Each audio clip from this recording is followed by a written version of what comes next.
जय श्री कृष्णा दोस्तों।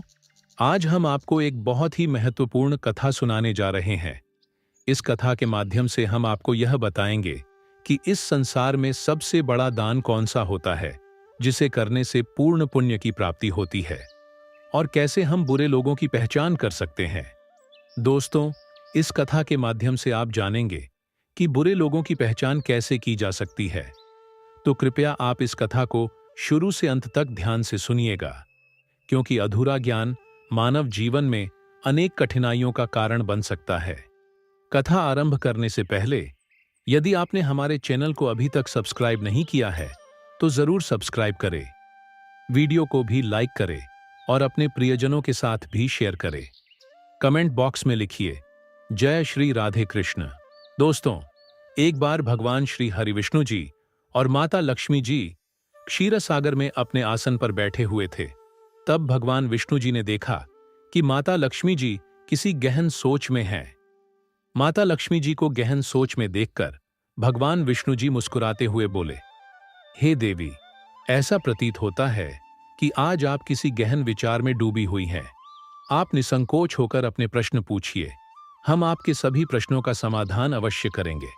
भगवान विष्णु जी की बात सुनकर माता लक्ष्मी ने कहा, हे प्रभु, आज मेरे मन में एक जिज्ञासा है। मैं यह जानना चाहती हूं कि इस दुनिया में सबसे बड़ा दान कौन सा है, जिससे पूर्ण पुण्य की प्राप्ति होती है, और बुरे लोगों की पहचान कैसे की जा सकती है। मनुष्य उन लोगों को कैसे पहचान सकते हैं। तब भगवान विष्णु जी ने माता लक्ष्मी जी से कहा, हे देवी, आपने सचमुच मानव जाति के कल्याण हेतु अति महत्वपूर्ण प्रश्न पूछे हैं। यह प्रश्न मनुष्य के जीवन में अत्यंत मूल्यवान है, इसलिए मैं आपको आपके इन प्रश्नों के उत्तर एक महत्वपूर्ण कथा के माध्यम से दूंगा। लेकिन आपको इस कथा को शुरू से लेकर अंत तक ध्यानपूर्वक सुनना होगा। तब माता लक्ष्मी जी ने उत्तर दिया, हे प्रभु, मैं आपको वचन देती हूं कि इस कथा को मैं पूरी श्रद्धा से सुनूंगी और इस कथा का प्रचार समस्त देवलोक में करूंगी। दोस्तों, भगवान श्री हरि विष्णु जी देवी लक्ष्मी से कहते हैं, हे देवी, एक समय की बात है। किसी नगर में एक राजा राज्य करता था। वह राजा बहुत ही बलशाली, वीर और अत्यंत ही बुद्धिमान था। इसके साथ ही वह धर्मपरायण और दयालु भी था। उस राजा की रानी भी संस्कारी और अत्यंत धार्मिक स्वभाव की थी। दोनों पति पत्नी भगवान भोलेनाथ के परम भक्त थे। वे दोनों प्रतिदिन शिव जी के मंदिर में जाकर उनकी पूजा अर्चना किया करते थे। यह उनका प्रतिदिन का नियम था। वह राजा अपने राज्य को धर्मपूर्वक चला रहा था।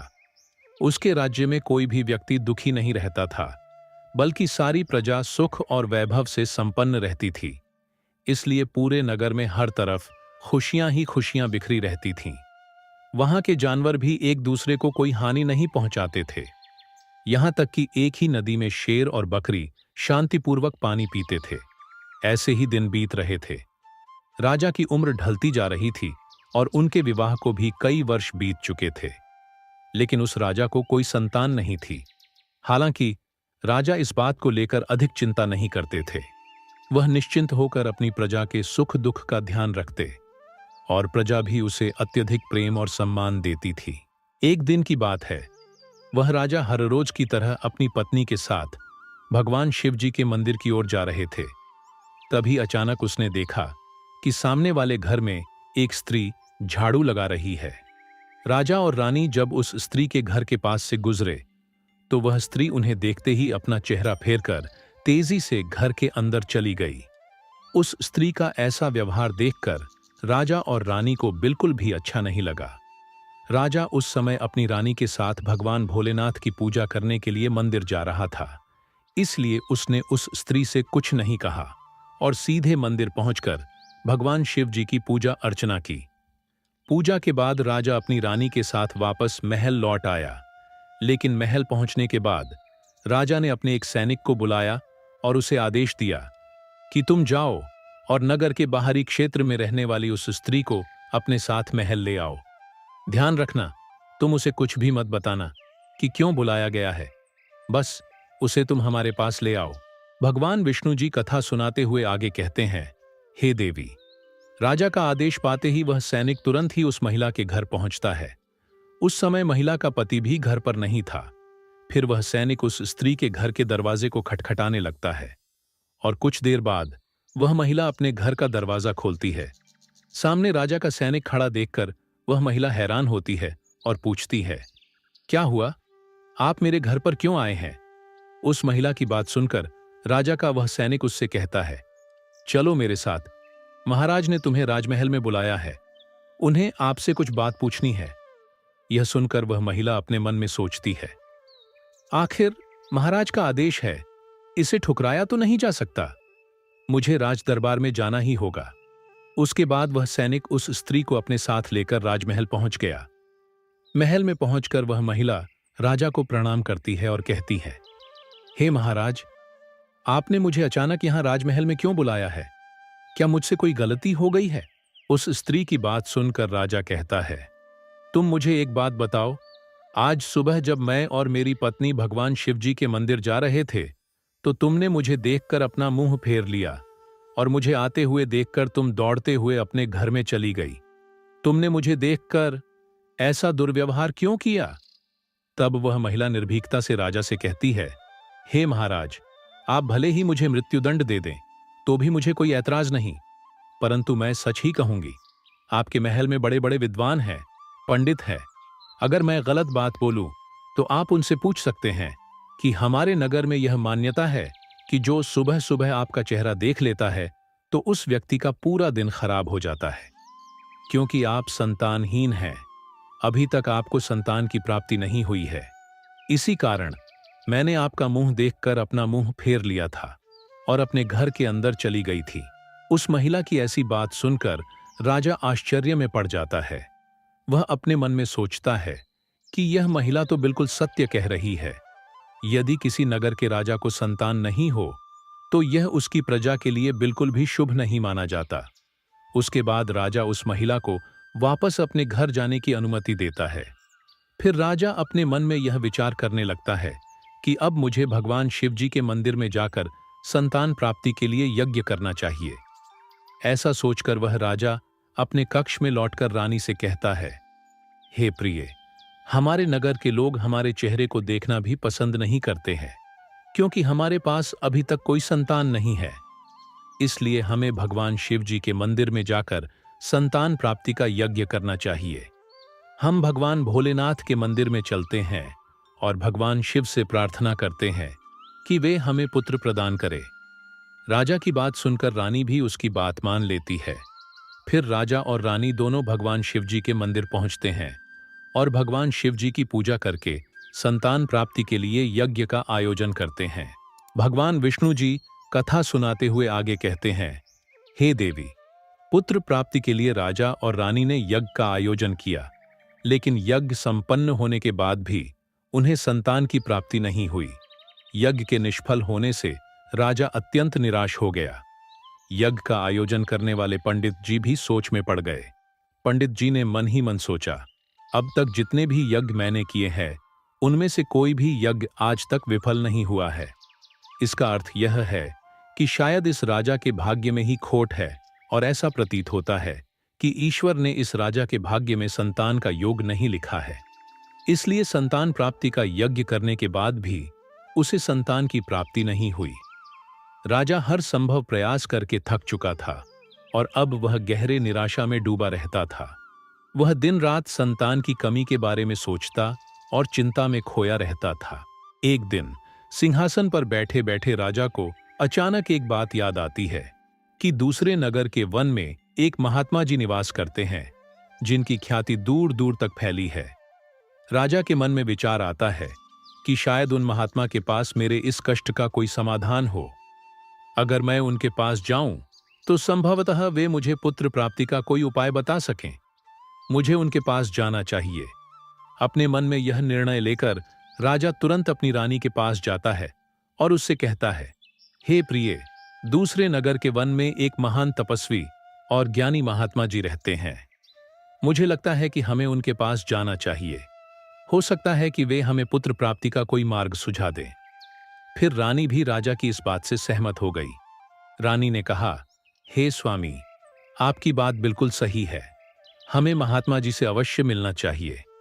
रानी की सहमति पाकर राजा और रानी दोनों ने एक रथ में बैठकर महात्मा जी के दर्शन के लिए दूसरे वन की ओर प्रस्थान किया। कुछ समय के बाद वे दोनों वन में पहुंच गए।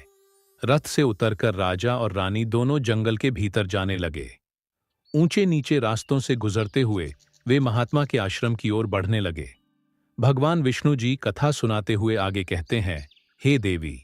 फिर राजा और रानी वन के भीतर महात्मा जी की कुटिया के पास पहुंच जाते हैं। वहां वे देखते हैं कि महात्मा जी एक विशाल वृक्ष के नीचे ध्यानमग्न होकर साधना में लीन है। यह दृश्य देखकर राजा और रानी कुछ देर तक खामोशी से खड़े रह जाते हैं ताकि महात्मा जी की साधना में कोई विघ्न न आए। दोनों हाथ जोड़कर विनम्रतापूर्वक महात्मा जी के सामने खड़े रहते हैं। कुछ समय बाद महात्मा जी अपनी साधना से बाहर आते हैं और अपनी आंखें खोलते हैं। तब वे देखते हैं कि राजा और रानी उनके सामने अपने दोनों हाथों को जोड़कर खड़े हुए हैं। वे महात्मा जी उस राजा को अच्छी तरह से जानते भी थे, इसलिए वे राजा को देखते ही पहचान लेते हैं और राजा से मुस्कुराते हुए कहते हैं, हे राजन, आज आप यूं अचानक से हमारे पास किस प्रयोजन से पधारे हैं? तब राजा ने नम्रता से महात्मा जी को प्रणाम किया और अपनी व्यथा महात्मा जी को कह सुनाई। उसने बताया कि कैसे उन्होंने पुत्र प्राप्ति के लिए यज्ञ किया, परंतु सभी प्रयास व्यर्थ गए। यह सब सुनने के बाद महात्मा जी कुछ क्षणों के लिए मौन हो गए और अपनी आंखें बंद कर लीं। वे ध्यानस्थ होकर राजा के जीवन की घटनाओं का आंतरिक दृष्टि से अवलोकन करने लगे। कुछ समय बाद महात्मा जी ने अपनी आंखें खोलीं और गंभीर स्वर में बोले, राजन, मैंने आपके जीवन का एक ऐसा सत्य देखा है जिसे सुनकर आपको कष्ट हो सकता है। आपके पिछले जन्म में किए गए एक पाप का फल इस जन्म में आपके भाग्य पर भारी पड़ा है। आपने पिछले जन्म में एक ऐसा घोर पाप किया था जिसके परिणाम स्वरूप इस जीवन में आपके भाग्य में संतान प्राप्ति का योग नहीं है। इसी कारण से आपके सभी प्रयास निष्फल हो रहे हैं। भगवान विष्णु जी कथा सुनाते हुए आगे कहते हैं, हे देवी। महात्मा जी की बातें सुनकर राजा उनके चरणों में गिर पड़ा और विनती करते हुए बोला, हे महात्मन, कृपा करके आप ऐसा मत कहिए। आप ही हमारे दुख को हरने का कोई उपाय सुझाइए। राजा की यह व्याकुलता देखकर महात्मा जी ने उसे सहारा देकर अपने चरणों से उठाया और बोले, हे राजन, इतनी अधीरता आपको बिल्कुल भी शोभा नहीं देती। मैं अभी आपको आपके इस कष्ट का निवारण करने का उपाय बताता हूं, जिसे करने के बाद आपको अवश्य ही पुत्र की प्राप्ति होगी। इतना कहकर वे महात्मा जी अपनी कुटिया के भीतर जाते हैं और थोड़ी देर के बाद हाथ में एक कटोरी में खीर लेकर बाहर आ जाते हैं। उन्होंने वो खीर राजा को देते हुए कहा, राजन, महल पहुंचकर आप और रानी साहिबा दोनों ही स्नानादि के बाद इस खीर को प्रसाद के रूप में ग्रहण करें। ऐसा करने से आपको निश्चित ही पुत्र की प्राप्ति होगी। परंतु राजन, आप मेरी एक बात याद रखना, इस पुत्र की आयु मात्र 20 वर्ष की ही होगी। जिस दिन आपके पुत्र की आयु 20 वर्ष की होगी, उसी दिन उसकी मृत्यु हो जाएगी। महात्मा जी की इस बात को सुनकर राजा गहरी सोच में डूब गया। वह अपने मन में सोचने लगा, चलो 20 वर्ष के लिए ही सही, परंतु इस संतानहीनता का कलंक तो मिट जाएगा, हमें संतान का सुख तो मिलेगा। राजा ने मन ही मन इस बात को स्वीकार कर लिया और महात्मा जी से निवेदन किया, हे महात्मन, आपका आशीर्वाद और मार्गदर्शन स्वीकार है, कृपा करके हमें यह अवसर दे। महात्मा जी ने मुस्कुराते हुए राजा को आशीर्वाद दिया। राजा और रानी ने महात्मा जी को प्रणाम किया, उनकी चरण वंदना की और विनम्रतापूर्वक आभार व्यक्त किया। इसके बाद राजा और रानी अपने रथ में बैठकर महल की ओर लौट चले। इसके बाद महल पहुंचकर राजा और रानी स्नान आदि कर भगवान भोलेनाथ जी का प्रसाद मानते हुए श्रद्धा से उस खीर को ग्रहण करते हैं। उसके कुछ ही दिनों बाद रानी गर्भवती हो जाती है, जिससे रानी बहुत ही प्रसन्न हो जाती है। जब राजा ने यह शुभ समाचार सुना तो वह भी खुशी से झूम उठा। संतान प्राप्ति का यह सुखद समाचार सुनने के बाद राजा ने महात्मा जी के प्रति अपनी कृतज्ञता प्रकट करने का निश्चय किया। राजा अपने रथ में ढेर सारे फल, फूल, वस्त्र और अन्य भेंट सामग्रियां रखकर वन में महात्मा जी की कुटिया की ओर चल पड़ा। कुटिया के निकट पहुंचकर राजा ने अपने रथ को रोक दिया और विनम्र भाव से नीचे उतरकर महात्मा जी के पास पहुंचा। महात्मा जी ध्यानमग्न बैठे थे। राजा ने उनके पास जाकर सभी वस्त्र, फल, फूल उन्हें समर्पित किए और गहरे आदर के साथ प्रणाम करते हुए कहा, हे महात्मन, आपकी ही कृपा से हमें संतान प्राप्ति का सुख प्राप्त होने जा रहा है, इसलिए आप मेरी यह तुच्छ सी भेंट कृपा कर स्वीकार करें। महात्मा जी राजा की विनम्रता और कृतज्ञता से अत्यंत प्रसन्न हुए। उन्होंने राजा की भेंट को स्वीकार कर उसे आशीर्वाद दिया और कहा, राजन, तुम्हारी भक्ति और संकल्प ने ही तुम्हारे जीवन को फलवंत किया है। तुम्हारे हृदय में जो प्रेम और श्रद्धा है वह अनमोल है। जाओ, तुम्हारी संतान गुणवान और धर्मनिष्ठ हो। उसके बाद राजा ने महात्मा जी का आशीर्वाद पाकर उनसे विदा ली और अपने रथ में बैठकर वापस अपने महल की ओर प्रस्थान करते हैं। महल लौटकर राजा बहुत ही खुशियां मनाता है। भगवान विष्णु जी कथा सुनाते हुए आगे कहते हैं, हे देवी, ऐसे ही दिन बीत रहे थे। आखिरकार वह शुभ दिन आया जब राजा के यहाँ एक पुत्र का जन्म हुआ। पुत्र के जन्म से जैसे महल में खुशियों की बयार बहने लगी। राजा ने पुत्र प्राप्ति की खुशी में पूरे नगर में उत्सव का आयोजन किया। महल को फूलों और रंग बिरंगी रोशनियों से सजाया गया और प्रजा के बीच मिठाइयां बांटी गईं। पूरे नगर में हर्षोल्लास का माहौल छा गया था। राजा ने अपने पुत्र का नाम शौर्यवीर रखा। शौर्यवीर अपने पिता के ही गुणों का प्रतीक बनते हुए बड़ा होने लगा। वह अपने पिता की तरह ही धर्मनिष्ठ, आत्मानुरागी और परमेश्वर का अनन्य भक्त था। समय के साथ उसकी बुद्धिमत्ता, शौर्य और भक्ति के गुण प्रकट होने लगे, जिससे राजा का हृदय गर्व से भर उठता। शौर्यवीर के गुणों और आचरण को देखकर सभी आश्वस्त थे कि वह एक दिन अपने पिता की तरह महान राजा बनेगा। जैसे जैसे समय बीता, राजा का हृदय गर्व और खुशी से भरता गया। संतान सुख की प्राप्ति ने उसकी सभी चिंताओं को मानो हर लिया था और वह अपने पुत्र में संपूर्ण संसार का आनंद खोजने लगा। वह राजा पुत्र के प्रति अपने स्नेह में इतना डूब गया कि वह यह महत्वपूर्ण बात भी भूल बैठा कि उसके पुत्र की आयु मात्र 20 वर्ष तक की है। भगवान विष्णु जी कथा सुनाते हुए आगे कहते हैं, हे देवी, फिर एक दिन जब उस राजा को यह बात याद आती है कि उसके पुत्र शौर्यवीर की आयु मात्र 20 वर्ष की ही है, इसलिए जब राजा के पुत्र शौर्यवीर की आयु 15 वर्ष हो जाती है, तब वह राजा दिन रात पुत्र के भविष्य को लेकर व्याकुल रहने लगा। इस बीच एक अन्य नगर में एक महापराक्रमी राजा का राज्य था। उस राजा की एकमात्र पुत्री थी, जो अपनी सुंदरता और दयालुता के लिए प्रसिद्ध थी। वह देखने में ऐसी लगती थी मानो स्वर्ग की अप्सरा स्वयं धरती पर उतर आई हो। वह बहुत ही दानी स्वभाव की थी, क्योंकि उसने अपने माता पिता से धर्म और संस्कारों की शिक्षा ली थी। इसलिए उसका हृदय करुणा और उदारता से भरा हुआ था। वह प्रतिदिन सुबह उठकर पक्षियों को दाना डालती और अपने द्वार पर आने वाले साधु संतों, भिक्षुओं को सदा ही आदर से भोजन कराती थी। कोई भी भूखा उसके द्वार से खाली हाथ नहीं लौटता था। ऐसे ही दिन बीत रहे थे। उस राजा की पुत्री भी अपने गुणों के साथ बड़ी हो रही थी। एक दिन जब शौर्यवीर के पिता को यह बात पता चली कि दूसरे नगर में एक धीर वीर और पराक्रमी राजा राज्य करता है, जिसकी पुत्री गुणों की खान है, साथ ही वह अत्यंत सुंदर भी है, तो राजा ने अपने मन में सोचा कि ऐसी धर्मात्मा और तेजस्वी कन्या के साथ अपने पुत्र शौर्यवीर का विवाह करना उचित रहेगा। मुझे इसी प्रकार की कन्या की तलाश थी, जिसके साथ मैं अपने पुत्र का विवाह कर सकूं और हमारी वंश परंपरा को बनाए रख सकूं। इस विचार के साथ ही राजा ने अपने मन में निर्णय किया कि वह उस राजा से प्रस्ताव रखेगा, जिससे वह अपने पुत्र शौर्यवीर का विवाह उस सुंदर और धार्मिक कन्या के साथ कर सके।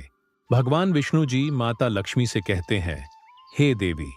फिर शौर्यवीर के पिता ने अपने पुत्र के विवाह का प्रस्ताव संदेशवाहक के माध्यम से दूसरे नगर के राजा तक पहुंचाया। जब दूसरे नगर के राजा ने यह प्रस्ताव सुना, तो उसने अपने मन में विचार किया कि चलो, अब मुझे अपनी पुत्री का विवाह कर देना चाहिए। और मैंने सुना है कि इस राजा के पुत्र की आयु मात्र 20 वर्ष ही है। इस राजा का पुत्र बहुत ही योग्य, पराक्रमी और धर्मपरायण है।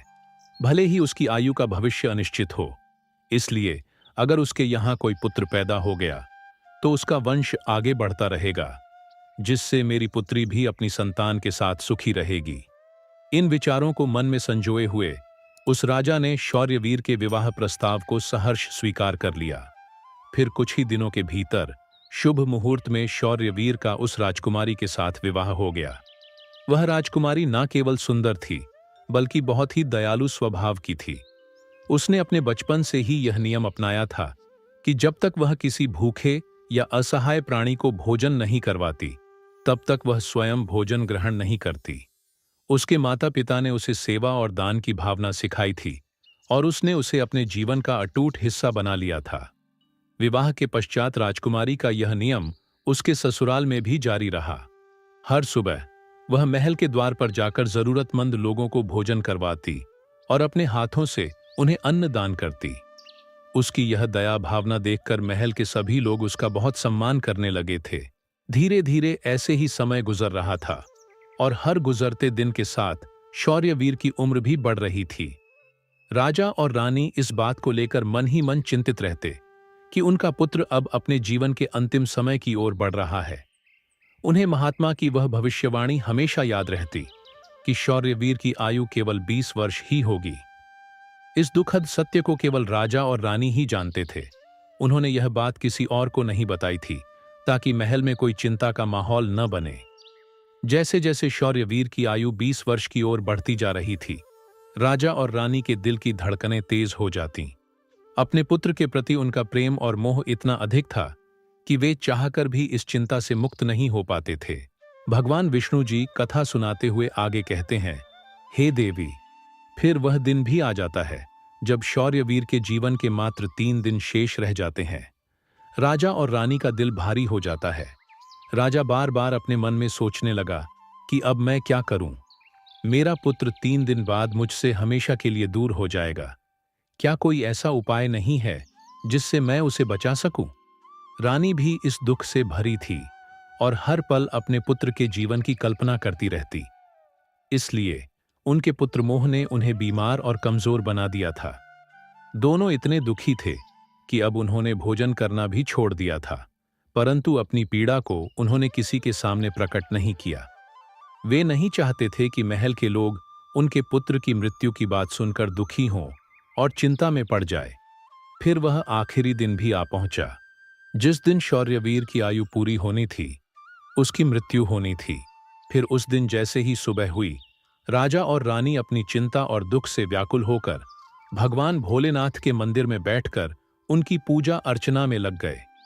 वे दोनों भगवान भोलेनाथ से प्रार्थना करते हुए कहने लगे, हे प्रभु, आप कृपा करके हमें पुत्र की मृत्यु होने के दुख को सहन करने की शक्ति दीजिए। हम जानते हैं कि जो भी किसी के भाग्य में लिखा होता है, उसे कोई बदल नहीं सकता, वो होकर ही रहता है। परंतु हमारे लिए यह समय बहुत ही कठिन है। उधर राजकुमार शौर्यवीर की पत्नी अपने दैनिक धर्मकर्म के कामों में लगी हुई थी। हर दिन की तरह वह भूखे गरीबों और निर्धनों को भोजन करा रही थी, पक्षियों को दाना डाल रही थी और जरूरतमंदों की सहायता में लगी थी। उसे अपने पति की आयु के बारे में कुछ भी पता नहीं था, इसलिए वह निश्चिंत होकर अपने कार्यों में मग्न थी। इसी बीच यमलोक में धर्मराज जी ने देखा कि आज राजकुमार शौर्यवीर की मृत्यु का दिन है, तो उन्होंने तुरंत ही अपने 2 प्रमुख दूतों को बुलाया और उन्हें आदेश दिया, जाओ और अब से कुछ समय बाद राजकुमार शौर्यवीर के प्राण उसके शरीर से निकालकर अपने साथ यमलोक ले आओ। परंतु ध्यान रहे कि उसकी मृत्यु एक विशेष कारण से होनी है। उसकी मृत्यु एक सांड द्वारा उसे पीछे से ठोकर मारने से ही होगी। जब वह सांड राजकुमार शौर्यवीर को पीछे से ठोकर मारेगा, तभी उसके प्राण हमारे पास आ सकेंगे। इसके लिए तुम दोनों एक सांड के पास जाकर उसे राजकुमार शौर्यवीर की मृत्यु के लिए प्रेरित करो। धर्मराज के आदेशानुसार वे दोनों दूत यमलोक से धरती पर जाने के लिए तत्पर हो गए। भगवान विष्णु जी माता लक्ष्मी से कहते हैं, हे देवी। वे दोनों यमदूत राजकुमार शौर्यवीर के प्राण लेने के लिए आकाश मार्ग से होते हुए पृथ्वी लोक पहुंच जाते हैं। दूसरी ओर धर्मराज की माया के प्रभाव से एक सांड ने अपने मन में सोचा कि आज मुझे राजमहल के सुंदर बगीचे में प्रवेश करना चाहिए और वहां घूमना चाहिए। मुझे देखना चाहिए कि राजमहल का बगीचा कैसा है। फिर बिना किसी रुकावट के वह सांड धीरे धीरे चलते हुए महल के बगीचे में जा पहुंचा। संयोग से यह वही बगीचा था जहां राजकुमार शौर्यवीर प्रतिदिन टहलने के लिए आते थे। धर्मराज की माया से प्रेरित वह सांड जैसे ही बगीचे में प्रवेश करता है तो वहां जाकर वह घास चरने और इधर उधर घूमने लगता है। उसी समय धर्मराज जी के दो दूत राजमहल के बगीचे के द्वार के पास खड़े हो गए। वे दोनों बगीचे के भीतर की गतिविधियों पर नजर बनाए रखते हैं। कुछ समय बाद राजकुमार शौर्यवीर उस बगीचे में टहलने के लिए आता है। राजकुमार शौर्यवीर को सांड के वहां होने का एहसास नहीं था और वो अपने विचारों में खोए हुए बगीचे में टहलने लगता है। तब वे दोनों यमदूत अपने मन में सोचते हैं, अब बस थोड़ी ही देर में राजकुमार शौर्यवीर की आयु समाप्त होने का समय निकट आ जाएगा। हमें इंतजार है उस पल का जब यह सांड राजकुमार को ठोकर मारेगा, तब हम उसके प्राण लेकर यमलोक लौट जाएंगे। जब वे दोनों दूत यह विचार कर रहे थे कि तभी क्या होता है कि एक अन्य नगर में एक निर्धन ब्राह्मण रहता था। उस ब्राह्मण की एक पुत्री थी जिसका समय रहते उसने विवाह कर दिया था, लेकिन दुर्भाग्य से उसकी बेटी का पति एक दुष्ट प्रवृत्ति का व्यक्ति था जो बहुत ही मदिरापान करता था, जुआ खेलता था और पराई स्त्रियों के साथ संबंध बनाता था। यही नहीं, वह अपनी पत्नी को नशे में धुत होकर अक्सर मारता पीटता था और उसे घर से निकालना चाहता था। उसकी इस आदत के कारण गरीब ब्राह्मण की बेटी बहुत ही दुखी और पीड़ित रहने लगी थी। लेकिन वह गरीब ब्राह्मण की बेटी जब अपने पति के साथ कुछ समय तक रही, तब एक दिन वह गर्भवती हो जाती है। इसलिए एक दिन उसने अपने पति की मारपीट से तंग आकर उसे छोड़कर वो अपने पिता के घर अपने मायके में आ जाती है। वह आंसुओं से भरी आंखों के साथ अपने पिता से कहती है, पिताजी, आज के बाद मैं अपने पति के साथ नहीं रह सकती, क्योंकि वह मुझे रोज मारता पीटता है और बुरी तरह से अपमानित करता है और मैं उसके इस व्यवहार से तंग आकर उसको छोड़कर मायके चली आई हूं। मुझे क्षमा कर दीजिए, पर अब मैं अपने मायके में ही रहना चाहती हूं। उसका पिता अब बहुत ही वृद्ध हो चुका था और अब उसकी कमाई का कोई ठोस साधन नहीं था, जिसके कारण उसे प्रतिदिन नगर के विभिन्न घरों में जाकर भिक्षा मांगनी पड़ती थी ताकि वह किसी प्रकार अपने और अपने परिवार का पेट भर सके। भगवान विष्णु जी कथा सुनाते हुए आगे कहते हैं, हे देवी, जब उसकी बेटी का गर्भकाल पूरा हुआ तो उसने एक सुंदर पुत्र को जन्म दिया, लेकिन जन्म देने के बाद उसे बहुत तेज भूख लगने लगी। उसे भोजन की आवश्यकता थी। प्रसव के बाद भूख कई गुना बढ़ जाती है, इसलिए वह अपने पिता से भोजन मांगने लगी। दुर्भाग्यवश उसके पिता सुबह से ही भिक्षा के लिए नगर नगर गए हुए थे, परंतु रोज रोज भिक्षा मांगने के कारण उस दिन किसी ने उसे भिक्षा नहीं दी थी। भगवान विष्णु जी कथा सुनाते हुए आगे कहते हैं, हे देवी, गरीबी किसी भी मनुष्य के लिए एक सबसे बड़ा अभिशाप है और यह उसके आत्मसम्मान और अस्तित्व के लिए अत्यंत पीड़ादायक होती है। उधर उस गरीब ब्राह्मण को किसी ने भी भोजन नहीं दिया, इसलिए वह खाली हाथ ही घर वापस लौट आता है। इधर उसकी पुत्री भूख से बहुत ही व्याकुल हो रही थी। जब वृद्ध ब्राह्मण निराश होकर खाली हाथ घर लौटा और उसकी बेटी ने उसे बिना भोजन के आते देखा, तो वह दुखी होकर रोते हुए अपने पिता से बोली, पिताजी, अब मुझसे भूख सहन नहीं होती। पूरे 3 दिन बीत चुके हैं और मैंने भोजन का एक भी कण नहीं खाया है। अब तो ऐसा लगता है कि भूख के कारण मेरे प्राण ही निकल जाएंगे। लेकिन अगर आपको कुछ भिक्षा में मिला हो तो मुझे खाने को दे दीजिए, नहीं तो मेरे प्राण निकल जाएंगे। तब उसका वृद्ध पिता अपनी बेटी को सांत्वना देते हुए कहता है, पुत्री, मैं कुछ ही देर में लौटूंगा। मैं अब दूसरे नगर में जाऊंगा और वहां के राजा के महल के द्वार पर जाकर भिक्षा मांगूंगा। अगर वहां से मुझे कुछ भी मिल जाता है तो तुरंत तुम्हारे लिए लेकर आऊंगा। अपनी बेटी से यह कहकर वृद्ध ब्राह्मण वहां से निकल पड़ा। इधर राजकुमार शौर्यवीर की पत्नी, जो कि रोजाना गरीबों को भोजन करवाती थी, उस दिन उस नगर के राजा और रानी दोनों अत्यधिक बीमार पड़ गए थे, क्योंकि पुत्रमोह के कारण वे बहुत ही चिंतित थे और शौर्यवीर की पत्नी उनके कक्ष में थी। इसलिए आज उसने गरीबों को भोजन नहीं करवाया था, परंतु उसने अपने पति के लिए भोजन बनाया था और भोजन की थाल सजाकर रख दी थी कि जब उसका पति बगीचे से लौटेगा तो वह उसे भोजन कराएगी। क्योंकि उसका पति अपने माता पिता के पास बैठकर उनकी सेवा करके अपने बगीचे में घूमने के लिए गया हुआ था। भगवान विष्णु जी कथा सुनाते हुए आगे कहते हैं, हे देवी। इधर वह वृद्ध ब्राह्मण राजमहल के द्वार पर पहुंच जाता है। जब राजकुमार की पत्नी ने उसे देखा तो उसके मन में उस वृद्ध ब्राह्मण के प्रति दया उमड़ आई। उसके बाद वह वृद्ध ब्राह्मण उस राजकुमार की पत्नी की तरफ देखकर विनम्रता से उससे कहता है, हे पुत्री, यदि मुझे इसमें से कुछ भोजन मिल जाए तो तुम्हारा बड़ा ही उपकार होगा। राजकुमार की पत्नी को उस ब्राह्मण की बात सुनकर उस पर बहुत दया आई। उसने सोचा, यह तो कोई गरीब ब्राह्मण है जो भूखा है और मुझसे कुछ भोजन मांग रहा है। यह सोचकर राजकुमारी की पत्नी उसे भोजन देने के लिए तैयार हो गई। लेकिन अचानक वह अपने मन में सोचने लगती है कि यह भोजन तो मैंने अपने पति के लिए बनाया है। अगर मैं इसे यह भोजन दे दूंगी तो मेरे पति क्या खाएंगे? लेकिन अगले ही पल उसने सोचा, मेरे पति तो अब भी बगीचे में घूमने के लिए गए हुए हैं, तब तक मैं यह भोजन इस गरीब ब्राह्मण को दे देती हूं, और जब मेरे पति वापस आएंगे तो मैं उनके लिए नया भोजन बना दूंगी। यह भूखे ब्राह्मण की सहायता करना अधिक आवश्यक है। अपने मन में यह सोचकर राजकुमार की पत्नी ने अपने पति के लिए बनाया हुआ भोजन उस भूखे ब्राह्मण को दे दिया। उसके बाद वह ब्राह्मण भोजन की थाली लेकर जल्दी जल्दी अपने नगर की ओर रवाना हो गया और वह भोजन लेकर अपने घर आ गया। उसकी पुत्री 3 दिनों से भूखी थी। उसने 3 दिनों से कुछ भी नहीं खाया था और उसके चेहरे पर भूख की पीड़ा साफ झलक रही थी। उधर राजकुमार शौर्यवीर, जो बगीचे में टहलने गया था, अपने कक्ष की ओर वापस लौट रहा था। बगीचे के बाहर खड़े यमदूत राजकुमार के प्राण लेने के लिए तैयार थे और एक सांड भी धर्मराज की माया से प्रेरित होकर वहीं घूम रहा था।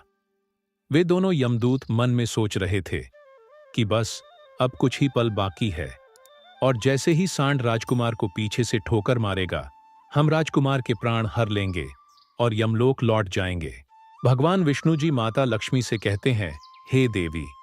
इधर वह वृद्ध ब्राह्मण अपने घर पहुंचा और उसने तुरंत अपनी भूखी बेटी को वह भोजन दे दिया। तब उसकी बेटी उससे कहने लगी, पिताजी, यह भोजन आप कहां से लाए हैं? तब वृद्ध ब्राह्मण ने उत्तर देते हुए कहा, पुत्री, यह भोजन मुझे दूसरे नगर की महारानी ने दिया है। उस नगर के राजा की पुत्र वधू बहुत ही दयालु और उदार हृदय की है। उसने मुझ पर दया करके मुझे यह स्वादिष्ट भोजन दिया है। उस भोजन को देखकर उस वृद्ध ब्राह्मण की बेटी की आत्मा से आशीर्वाद निकलने लगा। वह भगवान से प्रार्थना करने लगी कि हे भगवान, जिसने भी मेरे पिता को यह भोजन दिया है उसका सुहाग अमर रहे और वह सदा सौभाग्यवती बनी रहे। जैसे ही उसने भोजन का निवाला अपने मुंह में डाला, उसकी आत्मा की तृप्ति हो गई और उसकी आत्मा से सच्चे मन से आशीर्वाद निकलने लगे कि महारानी का पति दीर्घायु और स्वस्थ रहे। इधर राजकुमार शौर्यवीर अपने महल की ओर बढ़ रहा था और बगीचे के बाहर खड़े यमदूत उसकी मृत्यु का बेसब्री से इंतजार कर रहे थे। परंतु जैसे ही राजकुमार बगीचे में उस सांड के सामने पहुंचा तो सांड ने तुरंत उसे पीछे से ठोकर मारने के लिए अपनी ताकत जुटाई। वह अपनी सींगों से उसे मारने ही वाला था कि तभी अचानक से 2 देवदूत वहां प्रकट हो जाते हैं और अपनी दिव्य शक्ति से उस सांड को बेहोश कर देते हैं। वह सांड हिल भी नहीं पा रहा था। उसमें आगे बढ़ने की बिल्कुल भी शक्ति नहीं बची थी। इस पर वह सांड अपने मन में सोचने लगा कि यह मुझे क्या हो गया। अभी तो मैं इस राजकुमार को पीछे से ठोकर मारने आया था और अब मैं खुद ही चलने में असमर्थ हूं। उसकी समझ में नहीं आ रहा था कि यह सब कैसे और क्यों हो रहा है। भगवान विष्णु जी माता लक्ष्मी से कहते हैं, हे देवी, यह सब उस ब्राह्मण की भूखी बेटी के आशीर्वाद का प्रभाव था जो उसने भोजन करते समय दिया था। उस आशीर्वाद की शक्ति के कारण ही वे देवदूत वहां आकर खड़े हो गए थे। इसके बाद वे देवदूत यमराज के उन दूतों से कहते हैं, हे यमदूत, तुम इस राजकुमार के प्राण नहीं ले सकते। जिस प्रकार श्राप असर दिखा सकता है, उसी प्रकार आशीर्वाद भी फलित हो सकता है। अब राजकुमार और सांड के बीच वे 2 देवदूत आशीर्वाद रूपी दीवार बनकर खड़े थे और राजकुमारी का दान मृत्यु के समय को आगे नहीं बढ़ने दे रहा था। फिर वे यमदूत उन देवदूतों से कहते हैं, हे देवदूतों, तुम सभी यहां से लौट जाओ और हमें हमारा काम करने दो, क्योंकि हमारा उद्देश्य है इस राजकुमार के प्राण लेकर यमलोक लौट जाना। तब देवदूतों ने दृढ़ता से उत्तर दिया, नहीं यमदूतों, ऐसा कभी नहीं हो सकता। हमारे रहते यह असंभव है, क्योंकि हमें स्वयं भगवान शिव जी ने यहां भेजा है। दोनों पक्षों के बीच बहस छिड़ गई और फिर यह बहस धीरे धीरे एक युद्ध में बदल गई। देवदूतों की अद्वितीय शक्ति के सामने यमदूत असहाय हो गए और हार मानकर वापस यमलोक लौट गए। यमलोक में पहुंचकर यमदूतों ने यमराज जी से कहा, हे महाराज, हम उस राजकुमार के प्राण नहीं ले पाए। तब यमराज जी अपने उन दूतों से कहते हैं, यह कैसी विडंबना है, तुम लोग खाली हाथ क्यों वापस लौट आए? यमराज जी की बात सुनकर यमदूत यमराज जी से कहते हैं, हे महाराज, हम उस राजकुमार के प्राणों को लेने के लिए गए थे, लेकिन अचानक से पता नहीं दो देवदूत हमारे सामने आकर खड़े हो गए और उन दोनों के सामने हमारी कोई भी शक्ति काम नहीं कर पाई। यमराज यह सुनकर सोच में पड़ गए और बोले, ऐसी कौन सी बड़ी शक्ति है जो उस राजकुमार की मृत्यु के मार्ग में बाधा बन रही है? फिर वे यमदूत यमराज जी से कहते हैं, हे महाराज, एक तो उसके दान की शक्ति और आशीर्वाद की शक्ति, जिसने देवदूतों को और भी शक्तिशाली बना दिया है। तब यमराज जी अपने दूतों से कहते हैं, लगता है यह कार्य तुमसे नहीं हो पाएगा, तुम लोग रहने दो, मुझे स्वयं पृथ्वी लोक पर जाकर उस राजकुमार के प्राण लेने होंगे। भगवान विष्णु जी कथा सुनाते हुए आगे कहते हैं, हे देवी। फिर अपने दूतों से इतना कहकर यमराज जी स्वयं पृथ्वी लोक पर पहुंच जाते हैं और उस राजा के महल के बगीचे में प्रकट हुए। वहां उन देवदूतों से यमराज जी कहते हैं, हे देवदूतों, क्या तुम लोग नहीं जानते कि विधि का विधान अटल है?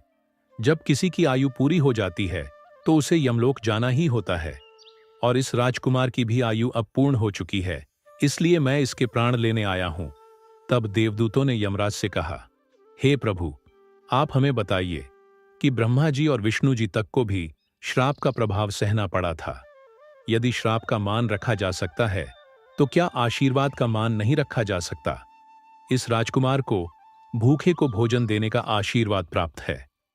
उन देवदूतों की बात सुनकर यमराज जी उन देवदूतों से कहते हैं, आप लोग सत्य कह रहे हैं, परंतु अब मुझे क्या करना होगा? तब वे देवदूत यमराज जी से कहते हैं, हे प्रभु, आप इस राजकुमार की आयु 100 वर्ष कर दीजिए। इसके बाद ही आप इस राजकुमार के प्राण लेने के लिए पधार सकते हैं, और यही भगवान शिव जी का भी आदेश है। उन देवदूतों की बात मानकर यमराज जी ने राजकुमार शौर्यवीर की आयु 100 वर्ष कर दी और वापस यमलोक लौट गए। भगवान विष्णु जी कहते हैं, हे देवी, इस प्रकार एक भूखे को भोजन देने के पुण्य के कारण उस राजकुमार की मृत्यु टल गई और उसकी आयु भी बढ़ गई। इसी कारण कहा जाता है कि अन्नदान सबसे बड़ा दान है। किसी भूखे को दिया गया अन्न अश्वमेध यज्ञ के फल के बराबर होता है। भगवान विष्णु जी माता लक्ष्मी जी से कहते हैं, हे देवी, अब तो आपके सभी प्रश्नों के उत्तर आपको मिल गए होंगे। तब माता लक्ष्मी जी भगवान श्री हरि विष्णु जी से कहती है, हे प्रभु, आज आपने मुझे अनमोल ज्ञान प्रदान किया है और मेरे सभी प्रश्नों का समाधान भी कर दिया है। इसलिए मैं आपको विश्वास दिलाती हूं कि मैं इस कथा का विस्तार समस्त संसार में अवश्य करूंगी।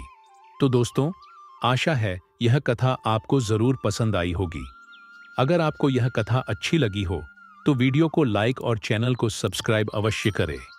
इस वीडियो को अपने दोस्तों के साथ भी शेयर करें। कमेंट बॉक्स में लिखिए, जय श्री राधे कृष्ण। तो मिलते हैं अगले वीडियो में। तब तक के लिए आप अपना ख्याल रखिए। धन्यवाद।